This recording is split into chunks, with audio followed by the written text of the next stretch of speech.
ലോകത്തിലെ ഏറ്റവും പണക്കാരായ മനുഷ്യർ, വമ്പൻ രാഷ്ട്രീയക്കാർ, രാജകുടുംബാംഗങ്ങൾ, ഹോളിവുഡ് താരങ്ങൾ, ഇവർക്കെല്ലാം പൊതുവായ ഒരു സുഹൃത്തുണ്ടായിരുന്നു, ജെഫ്രി എപ്സ്റ്റീൻ.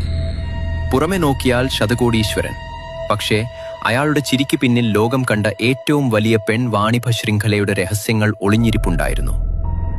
കരീബിയൻ കടലിൽ എപ്സ്റ്റീൻ സ്വന്തമായി ഒരു ദ്വീപുണ്ടായിരുന്നു, ലിറ്റിൽ സെയിന്റ് ജെയിംസ്. പുറം ലോകം ഇതിനെ വിളിച്ചിരുന്നത് പീഡോഫൈൽ ഐലൻഡ് എന്നായിരുന്നു. ഈ ദ്വീപ് ഒരു സ്വർഗമല്ല, നരകമായിരുന്നു. പ്രായപൂർത്തിയാകാത്ത പെൺകുട്ടികളെ പലയിടങ്ങളിൽ നിന്നും കടത്തിക്കൊണ്ടുവന്ന് ഈ ദ്വീപിലെത്തിക്കും.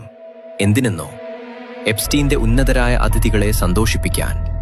അധികാരം കയ്യിലുള്ളതുകൊണ്ട് ആരും ചോദിക്കില്ലെന്ന ധൈര്യമായിരുന്നു എപ്സ്റ്റീൻ.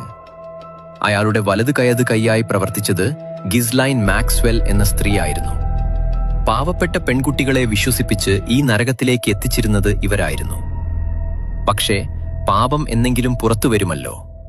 2019 എപ്സ്റ്റീൻ അറസ്റ്റിലായി. ലോകം മുഴുവൻ ഉറ്റുനോക്കിയ കേസ്. വമ്പൻ സ്രാവുകൾ കുടുങ്ങുമെന്ന് എല്ലാവരും പ്രതീക്ഷിച്ചു. എന്നാൽ വിചാരണ തുടങ്ങുന്നതിന് മുൻപ് ജയിലിലെ അതീവ സുരക്ഷാ സെല്ലിൽ എപ്സ്റ്റീനെ മറ്റു നിലയിൽ കണ്ടെത്തി. ആത്മഹത്യ എന്നായിരുന്നു പോലീസ് റിപ്പോർട്ട്. പക്ഷേ ആ സമയത്ത് CCTV ക്യാമറകൾ പ്രവർത്തനരഹിതമായതും കാവൽക്കാർ ഉറങ്ങിപ്പോയതും ഇന്നും ഉത്തരം കിട്ടാത്ത ദുരൂഹതയാണ്.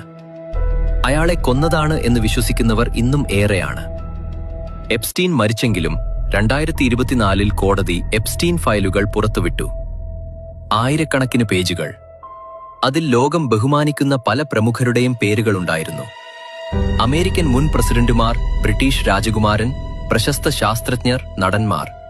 പലരും ആ ദ്വീപിൽ പോയിട്ടുണ്ടെന്നോ എപ്സ്റ്റീനുമായി അടുത്ത് ഇടപഴകിയിട്ടുണ്ടെന്നോ ഉള്ള വിവരങ്ങൾ പുറത്തുവന്നു. ഇതിൽ പേരുള്ള എല്ലാവരും കുറ്റകൃത്യങ്ങളിൽ പങ്കാളികളാണെന്ന് ഇതിനർത്ഥമില്ല. എങ്കിലും അവരുടെ സാന്നിധ്യം തന്നെ ഞെട്ടിക്കുന്നതാണ്. പണത്തിനും അധികാരത്തിനും മുകളിൽ നീതിക്ക് സ്ഥാനമില്ലേ? ആ ദ്വീപിലെ ഇരുട്ടുമുറികളിൽ കരഞ്ഞു തീർത്ത 100 കണക്കിന് പെൺകുട്ടികളുടെ നിലവിളിക്ക് ആരുത്തരം നൽകും? എപ്സ്റ്റീൻ മരിച്ചു, പക്ഷെ അയാൾ സൂക്ഷ്മം ലോകത്തെ വിറപ്പിക്കുന്നു. ഈ സത്യം നിങ്ങളിലേക്ക് എത്തിക്കാൻ ഞാനെടുത്ത സമയത്തേക്കാൾ എന്നെ ഇതിന് പ്രേരിപ്പിച്ചത് ആ പിഞ്ചുമക്കളുടെ വേദനയാണ്. അവരുടെ നിശബ്ദമാക്കപ്പെട്ട നിലവിളികളാണ്.